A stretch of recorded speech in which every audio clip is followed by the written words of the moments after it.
সবাই একটু হাই বলে দাও।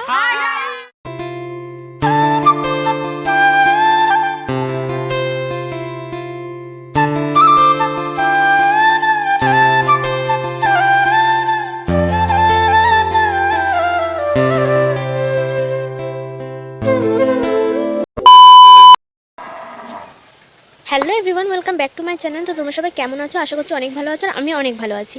তো আজকে আমি আর ভাই যাচ্ছি রান্না পুজোয়, ওখানে গিয়ে খাওয়া দাওয়া করবো। আর কি খাবো না খাবো অবশ্যই তোমাদের সাথে শেয়ার করব। আর আমাদের সাথে যাচ্ছে কাকিও যাচ্ছে, দিদা যাচ্ছে, বৌদি যাচ্ছে। তো ওরা আগে বেরিয়ে গেছে, ওরা দাঁড়িয়ে আছে। তো এখন আমরা যাব। তো চলো বেশি বকবক না করে ভিডিওটা স্টার্ট করা যাক। এদিকে আমি কাকি আর দিদা বেরিয়ে গেছি, আর এদিক দিয়ে দেখো আমাদের রাস্তা দিয়ে আমরা হেঁটে হেঁটে যাচ্ছি।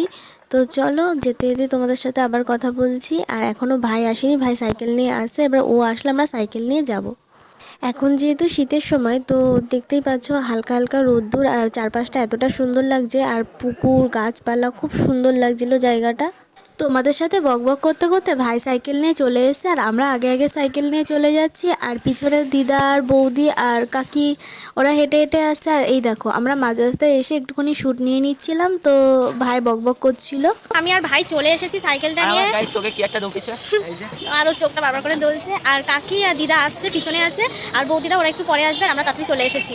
তো সামনে প্রচণ্ড ভিড়। তো চলো, আর আমি এই ফার্স্ট টাইম আসলাম রান্না পুজোয়। তো চলো বেশি বকবক না করে। তো প্রথম যাওয়ার পর আমার কিন্তু দেখে বেশ ভালোই লাগে। আর চলো তোমাদেরকে এই গল্পটা একটু শেয়ার করা যাক, যে এইখানে এই রাস্তার ধারে রান্না করার পুজোটা কেন হচ্ছে বা কি কারণে হচ্ছে। আজ থেকে প্রায় 100 থেকে 150 বছর আগে এই পুজোটা চালু হয়েছিল। আর এই রান্না পুজোটা চালু হওয়ার কারণ হলো, একটা সময় এখানে প্রচণ্ড কলেরা রোগ ছড়িয়েছিল প্রচুর পরিমাণে।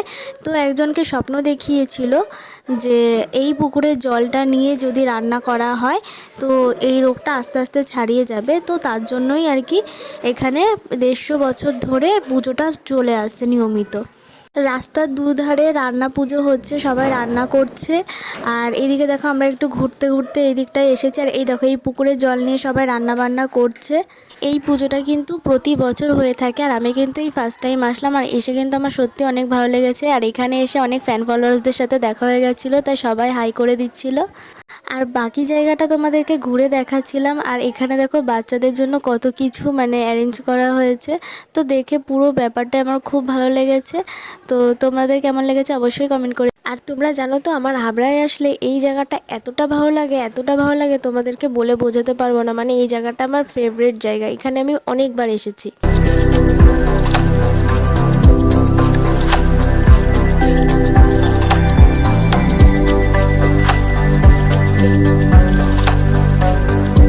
রান্না পুজোয় খেতে এসে আমার ছোট ছোট বাচ্চা বাচ্চা কিউট কিউট ফলোয়ার্সদের সাথে দেখা হয়ে গেছে। তো সবাই একটু হাই বলে দাও। তো ওদের সাথে দেখা হয়ে আমার অনেক ভালো লেগেছিল, আর ওরা অনেক কিউট ছিল। আর চলো আমরা অনেক ঘোরাঘুরি করেছি, এবার খেতে বসে পড়েছি আমরা সবাই মিলে। এদিকে কাকি দিদা আমি ভাই সবাই খেতে বসে পড়েছি, সেটাই তোমাদেরকে একটু দেখাচ্ছিলাম। আর এদিকে কাকির সাথে গল্প করতে করতে আমাদের দেখো চারপাশটা কতটা ভিড় হয়ে গেছে। আর আমাদেরকে থালা গ্লাস সব দিয়ে গেছিলো, আর খাওয়ার আগে একটা জয়ধ্বনি দেয়, সেটাই ওরা করছিল। তো সবাই মিলে সেটা দেখে আমার খুব ভালো লেগেছে।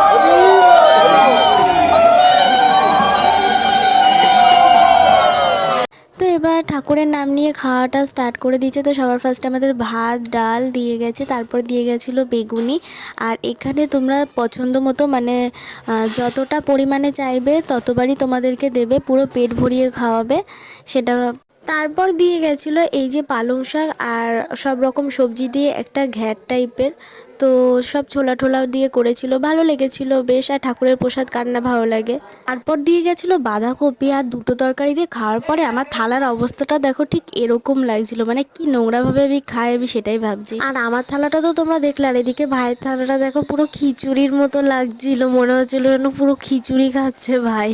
আর তারপরে দিয়েছিল আলুর দম, আর সবার শেষে দিয়েছিল এই যে চাটনি। আর আমাদের থালার অবস্থা মানে ভীষণ খারাপ, মানে কি বলবো। আর আমি তো তাও সব কিছু সাইড মাইড করে তারপর চাটনিটা নিয়েছিলাম। তো আমাদের তো খাওয়া দাওয়া শেষ প্রায়। তারপরে চলো খাওয়া দাওয়া শেষে তোমাদেরকে একটু চারপাশটা ঘুরিয়ে দেখাচ্ছিলাম যে এখানে কিভাবে রান্না বান্না করা হয়। আর দেখতে পাচ্ছ কত পরিষ্কার পরিচ্ছন্নভাবে রান্না বান্না করা হচ্ছে। এমন নয় যে রাস্তার ধারে রান্না হচ্ছে বলে অপরিষ্কার বা অপরিচ্ছন্নভাবে রান্না করবে। দেখতে পাচ্ছ এখানে কত যত্ন সহকারে রান্না বান্না করা হচ্ছে আর মানুষজনকে খাওয়ানো হচ্ছে। আর এখানে এই হলো মন্দিরটা, দেখতে পাচ্ছ অনেক সুন্দর হচ্ছে। আর এই হলো সেই শিব মন্দির, এখানে সবাই পুজো দিচ্ছে তোমরা দেখতেই পাচ্ছ। আর এইটা কিন্তু অনেক সুন্দর লাগছিলো এই জায়গাটা, মানে মন্দিরটাকে খুব সুন্দর করে সাজানো হয়েছিল। আর এই দেখো চারপাশে কত লোকজন।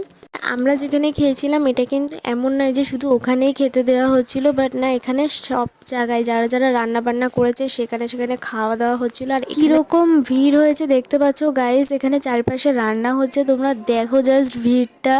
মানে এখানে কত দূর দূর থেকে লোক এখানে খাওয়া দাওয়া করতে আসে, পুজোটাকে দেখতে আসে। মানে অনেক মজা হয় এখানে। আজকে আমরা অনেক মজা করেছি, অনেক মানে ভীষণ ভীষণ মজা করেছি। আর দেখতে পাচ্ছ এখানে বসে সবাই মিলে খাওয়া দাওয়া, মানে ভীষণ একটা ইন্টারেস্টিং ব্যাপার আছে। আর এখানে যেহেতু আমি প্রথমবার গেছি তো আমার তো ভীষণ ভালো লেগেছে। তো তোমরা অবশ্যই কমেন্ট করে জানিও যে তোমাদের ভিডিওটা দেখে কেমন লেগেছে। তো চলো, অনেক তো হলো বক বক।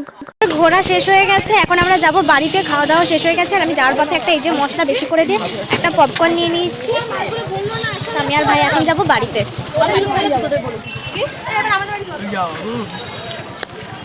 তো এই জায়গাটা কিন্তু অনেকটা সুন্দর, অনেক সুন্দর, আমার তো বেশ ভালো লেগেছে।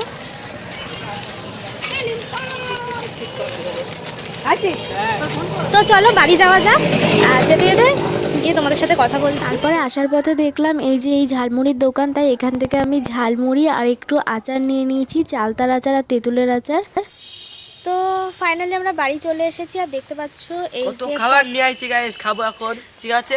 তো আমরা ঝালমুড়িটা খেতে খেতে চলে এসেছি আর এখন চলে এসেছি বাড়িতে। তো চলো আজকের ভিডিওটা এখানেই এন্ড করলাম, দেখা হচ্ছে নেক্সট ভিডিওতে। তো আজকের মতো টাটা।